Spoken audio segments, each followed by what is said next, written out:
의뢰로 조사, 스페셜 여론조사가 2건이 있었어요. 네. 첫 번째는 베를린 선언.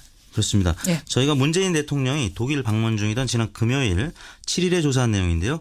전국 19세 이상 성인 9,682명에게 접촉해서 최종 505명의 응답을 완료, 5.2%의 응답률을 나타냈고요. 무선 전화 면접과 유무선 자동응답 혼용 방식이었고 표본 오차는 95% 신뢰 수준에서 플러스 마이너스 4.4%포인트였습니다. 예. 다음과 같이 질문을 했는데요. 문재인 대통령은 북한 체제의 보장과 한반도 비핵화, 항구적 남북 평화체제 구축, 한반도 경제협력 구상, 이산가족 상봉을 비롯한 교류협력 사업 등 대북 정책 기본 방향과 몇 가지 대북 제안을 포함하는 이른바 한반도 평화 구상을 밝혔습니다. 아유, 굉장히 긴데 이렇게 설명을 다 드렸어요. 왜냐하면 베를린 선언이 뭔지 자체를 잘 모르는 분이 많기 때문에 이러이러한 거다라고 설명을 드린 후에 선생님께서는 문 대통령의 한반도 평화 구상에 대하여 전반적으로 어떻게 생각하십니까? 이렇게 물었는데요. 예. 2가지 의미가 다 담겨져 있습니다. 하나는 방향에 동의하는지 여부하고 또 하나는 실현 가능성이 있는지 없는지 여부를 한 문항에 다 담아봤는데요. 예. 첫 번째 보기는 방향에 동의하고 실현 가능성도 있다. 그리고 두 번째는 방향에 동의하지만 실현 가능성은 없다. 예. 또 세 번째는 방향에 동의하지 않지만 실현 가능성은 있다. 마지막으로 방향에 동의하지 않고 실현 가능성도 없다. 이런 보기로 물었습니다. 그러니까 문재인 대통령의 베를린 선언이란 건 제재도 제재지만 평화가 같이 가야 한다 이런 거거든요. 그래서 이산 가족도 만나야 하고 뭐 네. 교류 협력 사업도 계속해야 되고 이런 내용이 담겨 있어요. 그러니까 이 방향은 동의해도 힘들 거야. 실현 네. 가능성은 의아해하는 분도 계실 수 있고 또 2개 다 찬성하는 분, 둘 다 반대하는 분도 계실 네. 수 있단 말입니다. 어떻게 결과가 나왔나요? 방향에 동의하고 실현 가능성도 있다. 2가지 모두의 긍정한 응답이 42.4%로 가장 높았고요. 42.4%가 방향도 맞고 실현도 될 거다. 네. 그리고요. 두 번째는 방향에 동의하지만 실현 가능성은 없다는 의견이 23.8%로 두 번째를 기록했고요. 예. 방향에 동의하지 않고 실현 가능성도 없다. 2가지 부정한 응답이 17.2%로 세 번째로 나타났고요. 방향도 그 방향 아니고 네. 대화와 제재 같이 가는 거 아니고 실현도 안 될 거다. 17.2%. 방향에 동의하지 않지만 실현 가능성은 있다는 의견이 5.3%로 네 번째로 나타났습니다. 그래요. 그러면은 일단 방향에 동의한다라고 보신 분만 합하면 한 66.2%가 방향 맞다. 네. 하지만 여기에서 이제 실현 가능성까지 묻게 되면 3분의 1 정도는 갸우뚱. 그렇습니다. 실현은 어려울 거야. 이렇게 보시는 거예요. 어떻게 분석해 보셨습니까?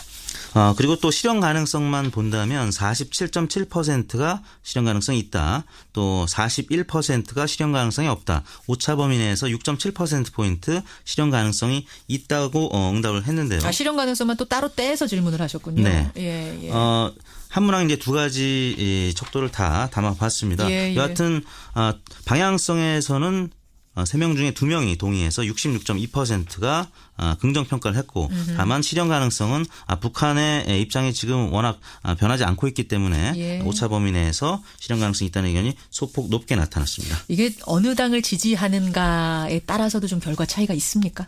그렇습니다. 동의 반대 이 부분만 본다면 민주당 지지층이 동의가 84%로 가장 높았고요. 정의당 73% 두 번째로 나타났습니다. 국민의당 지지층도 59.1%로 나타났고요. 바른정당 58.2%로 높았는데 네. 다만 자유한국당 지지층에서는 이와는 반대로 동의하지 않는다가 62.6%, 예. 동의한다가 32%로 다른 정당과는 다른 입장을 나타냈습니다. 그렇군요. 여러분은 어떻게 생각하세요? 베를린 선언 좀 어려운 문제였는데 저희가 한번 여론조사로 던져봤고 김현정의 뉴스쇼 의뢰 스페셜 여론조사 2번째 주제로 가보겠습니다. 2번째는 최근에 정부가 발표한 블라인드 채용에 관한 조사예요. 리얼미터는 채용할 때 어떻게 하세요? 사람 채용할 때? 이력서 먼저 보죠. 서류 전형을 통과한 분들만 또 면접을 봐서 블라인드 채용을 하지 않고 있죠. 네. 그러니까 이력서에 사진도 붙이고 네. 나이도 묻고 뭐 학력도 묻고 고향도 그렇습니다. 묻고 다 물을 수 있는 거 다 물으시고. 개인정보가 모두 담겨져 있는 정보를 보고. 블라인드 채용은 아주 거리가 먼. 그렇죠. 채용을 하고 계시는데 일단 이 결과 보기 전에요. 네. 이택스 대표는 이제 운영하시는 분이잖아요. 네. 고용주 입장에서는 어떻게 보세요? 블라인드 채용. 저희는 당분간은 블라인드 채용은 어려울 것 같습니다. 뭐 개인적으로 고용주 입장에서는 왜요? 이 직원들이 뭐 지금 한 30명 정도밖에 안 되는데 네. 그중에 사실 한 명만 또 잘못 채용을 해도 회사에는 큰 영향이 있기 때문에 여러 가지 면들을 꼼꼼하게 보고 채용하는 편이거든요. 그래서 아직까지는 실천을 안 해봤습니다만 좀 그런 면에 대한 두려움이 있습니다. 고용주들 입장에서는 블라인드 채용이 쉬운 건 아니라 이런 네. 말씀이시군요. 선뜻 아무것도 안 보고 채용한다는 게. 네. 그렇지만 일반 국민들 여론은 다를 수 있어요. 그렇죠. 어떤 결과가 났습니까? 이렇게 물었습니다. 최근 정부는 입사 지원서의 출신 지역과 학교, 나이, 사진 등을 기재하지 않고 면접에서도 묻지 않는 이른바 블라인드 채용을 공공기관과 지방 공기업에 전면 도입하기로 했습니다. 예. 선생님께서는 이와 같은 채용 방식에 대해 어떻게 생각하십니까? 이렇게 물었는데요. 차별을 없애고 공정한 채용 기회를 제공함으로 찬성한다는 의견이 68%, 10명 중에 7명가량으로 나타났고요. 예. 객관적 평가가 어렵고 역차별을 일으킬 수 있어서 반대한다. 23.1%로 대략 3배가량 찬성 의견이 높게 나타났습니다. 이 정도면 압도적이라고 봐야 되는 거죠. 그렇습니다. 예, 블라인드 채용에 찬성한다. 68%. 객관적으로 평가가 어려울 거다. 역차별 생길 거다. 그래서 반대한다가 23.1%. 네. 어떤 분들이 특히 더 많이 찬성하셨어요? 대체로 보면 그 서울 또 지방으로 나눠서 본다면 지방 특히 이제 광주 전라가 찬성 74.4%, 대구 경북이 74%, 경기 인천이 68%. 예, 예. 뭐 대략 지방이 아무래도 취업의 기회 요인이 적기 때문에 그렇죠. 이런 의견이 나타난 것 같고요. 연령별로는 30대, 40대, 20대가 찬성 의견이 압도적으로 높았습니다. 반면에 60대 이상은 상대적으로는 높지 않았고요. 제가 속한 40대 같은 경우는 예. 80.1%가 찬성했고 저와 의견이 같은 의견은 16.3%가 있었습니다. 굉장히 소수 의견이세요. 네. 16.3%. 여러분 어떻게 생각하십니까? 블라인드 채용. 이제 공공기관부터 시작을 합니다. 사기업까지 하는 건 아니지만 아마 공기업에서 하게 되면 확대될 수 있을 확대가 되겠죠. 테니까요. 여론 추이가 중요합니다. 저희가 두 가지 스페셜 조사를 돌려봤고 이번에는 이번 주 정례 조사로 가보겠습니다. 먼저 문재인 대통령 지지율 조사. 아마 이번에는 그 G20 정상회의 네. 때문에 지난번에 이제 한미 정상회담이었고 그렇습니다. 이번에는 G20 정상회의로 문재인 대통령 얼굴이 굉장히 많이 노출됐고 네. 또 긍정적인 모습도 워낙 많아서요. 좀 많이 올랐을 것 같은데 어때요? 그렇습니다. G20 양자 다자 정상회담 또 앞서 소개해드렸습니다만 베를린 한반도 평화구상이 소개가 됐고요. 예. 또 무력 시위라고 직접 표현했던 북한의 ICBM 발사에 대한 강력 대응 소식 때문에 2주 연속 상승했습니다. 지난주 대비 1.3%포인트 오른 76.6%로 나타났습니다. 76.6%. 지난주에 네. 75.3%에서 네, 그럼 이게 되면 1.3%포인트 오른 거잖아요. 그렇습니다. 사실은 근데 이 정도 그 정상회의 있고 하면은 조금 더 오를 수도 있는 거 아닌가요? 일반적으로는? 주 초반과 주 중후반이 좀 분위기가 달랐는데요. 예. 추미애 대표의 머리 자르기 발언에 대한 국민의당의 국회 보이콧 등 거센 반발이 있었고 예. 또 송영무 조대 후보자를 둘러싼 야3당 공세가 이어졌던 주 후반에는 소폭 지지율이 떨어지는 양상을 나타내서 더 오를 수 있었는데 예. 또 여의도 정가 소식 때문에 상승폭이 크지는 않았던 것 같습니다. 그러니까 전국에 발목 잡힌 거군요. 대통령 지지율 네. 더 오를 수 있었는데. 네. 그래요. 뭐 특별히 또 주목할 부분 있나요? 이 지지율에서? 일간으로 보면은 예. 75.6%로 월요일 날 시작을 했었는데요. 오바마 전 미 대통령이 월요일 날 문재인 대통령과 면담을 했었죠. 예. 출발은 산뜻했습니다. 그리고 화요일 날은 70.4%로 올랐고 수요일 77.1, 목요일 77.2 횡보하다가 말씀드린 대로 여의도 정가의 부정적인 소식이 전해지면서 금요일 날은 75.9%로 하락한 것으로 일간 나타났습니다. 집계는 그렇습니다. 이번에는 정당 지지도 가보겠습니다. 조금 전에 국민의당 인터뷰를 하는 동안에 또 문자가 정말 많이 들어왔어요. 임채승님은 아니 국민의당이 뭐 할 말이 그렇게 많다고요. 입이 100만 이분은 100개도 아니고 100만 개여도 숨지기고 있어야 됩니다. 그래도 모자른 판에 유영대 님도 비슷한 말씀 하셨어요. 게다가 저 청취자 전화도 하나 왔네요. 삐쳐서 화난다고 일을 안 하면 됩니까? 예, 추경 같은 거 해야 될 건 해야죠. 회사에서도 그렇게 일 안 합니다. 이렇게 전화 주신 분도 계시고. 반면에 1302님은 민주당에서는 아예 말을 하지 말아야 정상입니다. 왜냐고요? 민주당도 검찰에다가 맡겨야지 뭘 자꾸 협치를 방해하는 이런 행동을 하느냐 이런 문자도 오고 있는데 정당 지지율 어떻게 변했습니까? 네, 민주당이 53.4%, 지난주와 큰 변화가 없었고요. 자유한국당이 16.2%, 지난주 대비 0.3%포인트 올랐습니다. 예. 바른정당이 6.6%로 모처럼 3위로 오차 범위 내에서 올라섰고요. 그다음에 정의당이 6.2%, 국민의당이 5.1%로 하락세는 멈췄는데 아무튼 최하위, 최저치를 계속 이어갔는데요. 예. 국민의당은 제보 조작 단독 범행에 대한 당 진상조사 결과가 발표된 월요일 이후에 한 이틀 후에는 4.5%까지 수요일 날 떨어졌는데요. 예.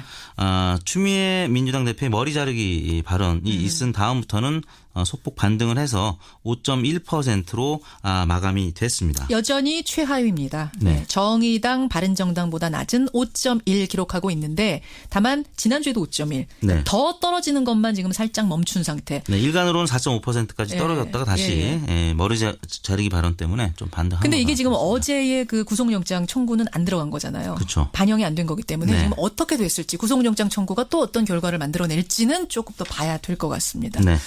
이번 주간 집계는 7월 3일부터 7일 금요일까지 5일 동안 전국 19세 이상 유권자 47,395명의 통화를 시도해서 최종 2,518명의 응답을 완료했고요. 예. 5.3%의 응답률이었습니다. 조사 방법은 같았고요. 표본 오차는 95% 신뢰 수준에서 플러스 마이너스 2%포인트였고 자세한 내용은 중앙선거 여론조사 심의위원회 홈페이지를 참조하시면 되겠습니다. 그래요. 문재인 대통령 지난주 75.3에서 76.6 이건 이 정도면 많이 오른 거 아닌가요? 문자들도 지금 들어오는데 네. 예, 사실은 올랐죠. 지난주부터 네, 2주 연속으로 상승하는 겁니다. 다만 더 많이 오를 수도 있었다. 이 부분을 지적한 거고요. 네. 봐서 블라인드 채용을 하지 않고 있죠. 네. 그러니까 이력서에 사진도 붙이고 네. 나이도 묻고 뭐 학력도 묻고 고향도 그렇습니다. 묻고 다 네. 물을 수 있는 거 다 네네. 물으시고. 개인정보가 모두 담겨져 있는 정보를 보고. 블라인드 채용은 아주 거리가 먼. 그렇죠. 네. 채용을 하고 계시는데 일단 이 결과 보기 전에요. 네. 이택수 대표는 이제 운영하시는 분이잖아요. 네. 고용주 입장에서는 어떻게 보세요? 블라인드 채용. 저희는 당분간은 블라인드 채용은 어려울 것 같습니다. 뭐 개인적으로 고용주 입장에서는 왜요? 이 직원들이 뭐 지금 한 20-30명 정도밖에 안 되는데 네. 그중에 사실 한 명만 또 잘못 채용을 해도 회사에는 큰 영향이 있기 때문에 여러 가지 면들을 꼼꼼하게 보고 채용하는 편이거든요. 그래서 아직까지는 실천을 안 해봤습니다만 좀 그런 면에 대한 두려움이 있습니다. 고용주들 입장에서는 블라인드 채용이 쉬운 건 아니라 이런 네. 말씀이시군요. 선뜻 아무것도 안 보고 채용한다는 게. 네. 그렇지만 일반 국민들 여론은 다를 수 있어요. 그렇죠. 어떤 결과가 났습니까? 이렇게 물었습니다. 최근 정부는 입사 지원서의 출신 지역과 학교, 나이, 사진 등을 기재하지 않고 부정한 응답이 17.2%로 세 번째로 나타났고요. 방향도 그 방향 아니고 네. 대화와 제재 같이 가는 거 아니고 실현도 안 될 거다. 17.2%. 방향에 동의하지 않지만 실현 가능성은 있다는 의견이 5.3%로 네 번째로 나타났습니다. 그래요. 그러면은 일단 방향에 동의한다라고 보신 분만 합하면 한 66.2%가 방향 맞다. 네. 하지만 여기에서 이제 실현 가능성까지 묻게 되면 3분의 1 정도는 갸우뚱? 그렇습니다. 실현은 어려울 거야. 이렇게 보시는 거예요. 어떻게 분석해 보셨습니까? 그리고 또 실현 가능성만 본다면 47.7%가 실현 가능성이 있다. 또 41%가 실현 가능성이 없다. 오차 범위 내에서 6.7%포인트 실현 가능성이 있다고 응답을 했는데요. 실현 가능성만 또 따로 떼서 질문을 하셨군요. 네. 예. 한문항 이제 두 가지 척도를 다 담아봤습니다. 예. 여하튼 방향성에서는 3명 중에 2명이 동의해서 66.2%가 긍정 평가를 했고. 의뢰로 조사, 스페셜 여론조사가 2건이 있었어요. 네. 첫 번째는 베를린 선언. 그렇습니다. 예. 저희가 문재인 대통령이 독일 방문 중이던 지난 금요일 7일에 조사한 내용인데요. 전국 19세 이상 성인 9,682명에게 접촉해서 최종 505명의 응답을 완료, 5.2%의 응답률을 나타냈고요. 무선 전화 면접과 유무선 자동응답 혼용 방식이었고 표본 오차는 95% 신뢰 수준에서 플러스 마이너스 4.4%포인트였습니다. 예. 다음과 같이 질문을 했는데요. 문재인 대통령은 북한 체제의 보장과 한반도 비핵화, 항구적 남북 평화 체제 구축, 한반도 경제 협력 구상, 이산가족 상봉을 비롯한 교류 협력 사업 등 대북 정책 기본 방향과 몇 가지 대북 제안을 포함하는 이른바 한반도 평화 구상을 밝혔습니다. 굉장히 긴데 이렇게 설명을 다 드렸어요. 왜냐하면 베를린 선언이 뭔지 자체를 잘 모르는 분이 많기 때문에 이러이러한 거다라고 설명을 드린 후에 선생님께서는 문 대통령의 한반도 평화 구상에 대하여 전반적으로 어떻게 생각하십니까? 이렇게 물었는데요. 예. 두 가지 의미가 다 담겨져 있습니다. 하나는 방향에 동의하는지 여부하고 또 하나는 다만 실현 가능성은 북한의 입장이 지금 워낙 변하지 않고 있기 때문에 예. 오차 범위 내에서 실현 가능성이 있다는 의견이 소폭 높게 나타났습니다. 이게 어느 당을 지지하는가에 따라서도 좀 결과 차이가 있습니까? 그렇습니다. 동의 반대 이 부분만 본다면 예. 민주당 지지층이 동의가 84%로 가장 높았고요. 정의당 73% 두 번째로 나타났습니다. 국민의당 지지층도 59.1%로 나타났고요. 바른정당 58.2%로 높았는데 네. 다만 자유한국당 지지층에서는 이와는 반대로 동의하지 않는다가 62.6%, 예. 동의한다가 32%로 다른 정당과는 다른 입장을 나타냈습니다. 그렇군요. 여러분은 어떻게 생각하세요? 베를린 선언 좀 어려운 문제였는데 저희가 한번 여론조사로 던져봤고 김현정의 뉴스쇼 의뢰 스페셜 여론조사 두 번째 주제로 가보겠습니다. 두 번째는 최근에 정부가 발표한 블라인드 채용에 관한 조사예요. 리얼미터는 채용할 때 어떻게 하세요? 사람 채용할 때? 이력서 먼저 보죠. 서류 전형을 통과한 분들만 예. 또 면접을 합격 가능성이 있는지 없는지 여부를 한 문항에 다 담아봤는데요. 예. 첫 번째 보기는 방향에 동의하고 실현 가능성도 있다. 그리고 두 번째는 방향에 동의하지만 실현 가능성은 없다. 예. 또 세 번째는 방향에 동의하지 않지만 실현 가능성은 있다. 마지막으로 방향에 동의하지 않고 실현 가능성도 없다. 이런 보기로 물었습니다. 그러니까 문재인 대통령의 베를린 선언이란 건 제재도 제재지만 평화가 같이 가야 한다 이런 거거든요. 그래서 이산 가족도 만나야 하고 뭐 네. 교류 협력 사업도 계속해야 되고 이런 내용이 담겨 있어요. 그러니까 이 방향은 동의해도 힘들 거야. 실현 네. 가능성은 의아해하는 분도 계실 수 있고 또 두 개 다 찬성하는 분, 둘 다 반대하는 분도 계실 네. 수 있단 말입니다. 어떻게 결과가 나왔나요? 방향에 동의하고 실현 가능성도 있다. 두 가지 모두의 긍정한 응답이 42.4%로 가장 높았고요. 42.4%가 방향도 맞고 실현도 될 거다. 네. 그리고요. 두 번째는 방향에 동의하지만 실현 가능성은 없다는 예. 의견이 23.8%로 두 번째를 기록했고요. 예. 방향에 동의하지 않고 실현 가능성도 없다. 두 가지